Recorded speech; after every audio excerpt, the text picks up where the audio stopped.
പ്രിയമുള്ള സഹോദരി സഹോദരങ്ങളെ, നിങ്ങൾക്ക് യക്കീൻ മീഡിയയിലേക്ക് സ്വാഗതം.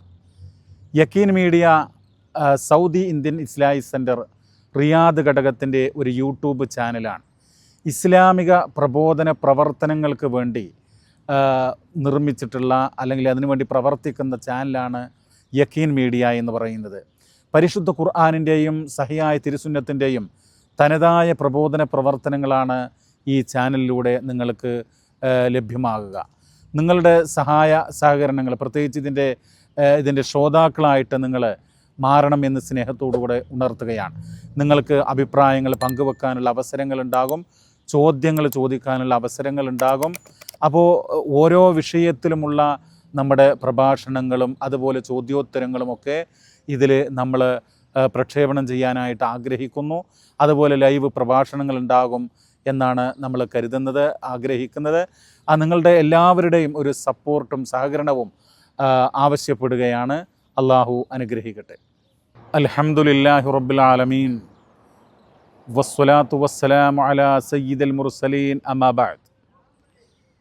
സ്നേഹമുള്ള സഹോദരങ്ങളെ, ഈ സന്ദർഭത്തിൽ പരിശുദ്ധ ദീനിൻ്റെ പ്രബോധനവുമായി ബന്ധപ്പെട്ട് ചില കാര്യങ്ങൾ നിങ്ങളുടെ ശ്രദ്ധയിൽപ്പെടുത്താൻ ആഗ്രഹിക്കുകയാണ്.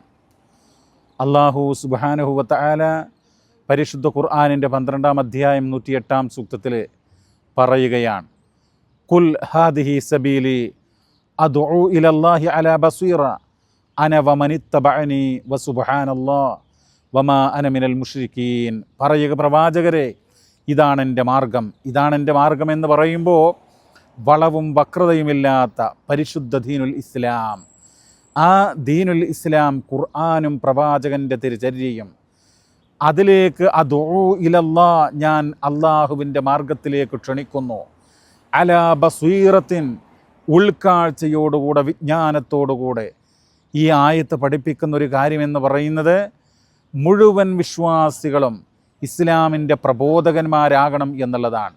അള്ളാഹുവിൻ്റെ മാർഗത്തിലേക്ക് വിജ്ഞാനത്തോടുകൂടെ, അള്ളാഹുവിൻ്റെ മാർഗത്തിലേക്ക് ഉൾക്കാഴ്ചയോടുകൂടെ ജനങ്ങളെ ക്ഷണിക്കണം എന്നുള്ള കാര്യമാണ് ഈ ആയത്ത് പഠിപ്പിക്കുന്നത്.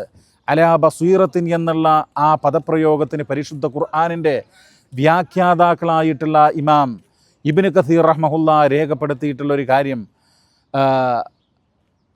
അദ്ദേഹം രേഖപ്പെടുന്ന കാര്യം, മതപരമായിട്ടുള്ള ബുർഹാനിൻ ഷറഈൻ, മതപരമായിട്ടുള്ള തെളിവുകൾ, അതുപോലെ തന്നെ അഖലിയൻ, ബുദ്ധിപരമായിട്ടുള്ള തെളിവുകൾ, ഇതൊക്കെ ഉദ്ധരിച്ചുകൊണ്ട് ഇതിൻ്റെയൊക്കെ വെളിച്ചത്തിലായിരിക്കണം അള്ളാഹുവിൻ്റെ മാർഗത്തിലേക്ക് ക്ഷണിക്കേണ്ടത് എന്നുള്ളതാണ്. ഇസ്ലാമിക ദഅവത്തിന് വമ്പിച്ച പ്രാധാന്യമുണ്ട്. നിങ്ങൾ നോക്കൂ, പരിശുദ്ധ ഖുർആൻ തന്നെ പറയുന്നത്, അതിൻ്റെ 41-ാം അധ്യായം 33-ാം സൂക്തത്തിൽ പറയുന്നത്, വമൻ അഹ്സനു ഖൗലൻ മിമ്മൻ ദഅ ഇലല്ലാഹ് വഅമില സ്വാലിഹൻ വഖാല ഇന്നനി മിനൽ മുസ്ലിമീൻ. അള്ളാഹുവിൻ്റെ മാർഗത്തിലേക്ക് ക്ഷണിക്കുകയും, വമൻ അഹ്സനു ഖൗലൻ മിമ്മൻ ദഅ ഇലല്ലാഹ്, അള്ളാഹുവിൻ്റെ മാർഗത്തിലേക്ക് ക്ഷണിക്കുന്നവനേക്കാൾ വിശിഷ്ടമായ ഉത്തമമായ വാക്ക് പറയുന്നവനായിട്ട് ആരുണ്ട് എന്നുള്ളതാണ്. എന്നിട്ട് അവൻ സൽക്കർമ്മങ്ങൾ പ്രവർത്തിക്കുന്നു, ഞാൻ മുസ്ലിങ്ങളുടെ കൂട്ടത്തിൽ ഉൾപ്പെട്ടവനാണെന്ന് പറയുന്നു, അവനേക്കാൾ നല്ല വാക്ക്, നല്ല പ്രവൃത്തി ചെയ്യുന്നവൻ ആരുണ്ട് എന്നാണ്.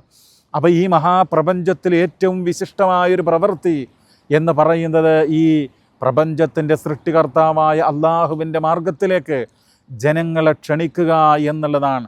നിങ്ങൾ നോക്കൂ, നമ്മുടെ ജോലി, നമ്മുടെ എല്ലാ തിരക്കുകളും കഴിഞ്ഞിട്ട് പ്രബോധനമാകാമെന്ന് പറയുന്നത് മിഥ്യാധാരണയാണ്. മഹാന്മാരായ പ്രവാചകന്മാരുടെ ചരിത്രം എടുത്ത് പരിശോധിച്ചാൽ നമുക്ക് കാണാനായിട്ട് കഴിയുന്ന ഒരു കാര്യം, എല്ലാ ഘട്ടങ്ങളിലും മഹാനായ യൂസുഫ് നബി അലൈഹി സ്വലാത്തു വസ്സലാം, അദ്ദേഹം ജയിൽ കടക്കുന്ന സന്ദർഭത്തിൽ, ജയിൽവാസം അനുഭവിക്കുമ്പോൾ തൻ്റെ കൂട്ടുകാരായിട്ടുള്ള ആളുകളോട്, ജയിൽ പുള്ളികളായ ആളുകളോട് അള്ളാഹുവിനെക്കുറിച്ചുള്ള സന്ദേശം അദ്ദേഹം നൽകുകയുണ്ടായി, പ്രബോധനം നൽകുകയുണ്ടായി. 12-ാം അധ്യായം 38-ാമത്തെ സൂക്തത്തിൽ നമുക്ക് കാണാം, യാ സ്വാഹിബൈ സിജിൻ അർബാബുൻ മുതഫർരിഖൂന അമില്ലാഹുൽ വാഹിദുൽ ഖഹാർ.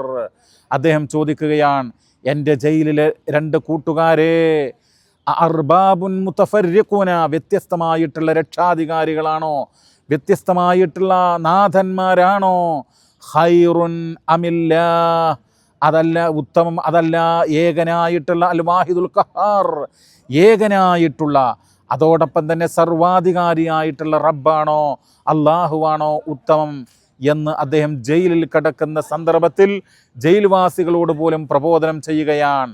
മഹാനായ നബി സല്ലല്ലാഹു അലൈഹി വസല്ലമ രോഗാവസ്ഥയിൽ കിടക്കുന്ന സന്ദർഭത്തിൽ അദ്ദേഹം ജനങ്ങളോട് ഉപദേശിച്ച കാര്യങ്ങളുണ്ട്. അത് നമുക്കറിയാം. നമസ്കാരത്തെക്കുറിച്ച് പറഞ്ഞു, അസ്വലാത്ത് അസ്വലാ, നമസ്കാരത്തിൻ്റെ കാര്യങ്ങൾ നിങ്ങൾ മറക്കരുത്, നിങ്ങളുടെ കീഴിലുള്ള ആളുകളെ സംബന്ധിച്ച് അള്ളാഹുവിനെ സൂക്ഷിക്കണമെന്ന് പറയുകയുണ്ടായി. അതുപോലെ തന്നെ ഖബർ പൂജക്കെതിരെ അദ്ദേഹം പറയുകയുണ്ടായി. അള്ളാഹുവിനെ മാത്രം ആരാധിക്കണമെന്നുള്ള കാര്യം പറയുകയുണ്ടായി. പരിശുദ്ധ ഖുർആനും സഹിയായ തിരുസുന്നത്തും മുറുകെ പിടിക്കണമെന്നുള്ള കാര്യം അദ്ദേഹം ലോക ജനതയോട് ആ സന്ദർഭത്തിൽ ആഹ്വാനം ചെയ്യുകയുണ്ടായി. അപ്പോൾ സഹോദരങ്ങളെ, പ്രബോധന പ്രവർത്തനം, ഇസ്ലാമിക ദഅവത്ത് അത് നിരന്തരം അഭംഗുരം നമ്മുടെ ജീവിതത്തിൽ ഉണ്ടാകണം. അതിന് അള്ളാഹു നമുക്കെല്ലാവർക്കും തൗഫീഖ് നൽകി അനുഗ്രഹിക്കട്ടെ. സ്വല്ലല്ലാഹു വസല്ലമ അലാ നബീന മുഹമ്മദ് വൽഹംദുലില്ലാഹി റബ്ബിൽ ആലമീൻ.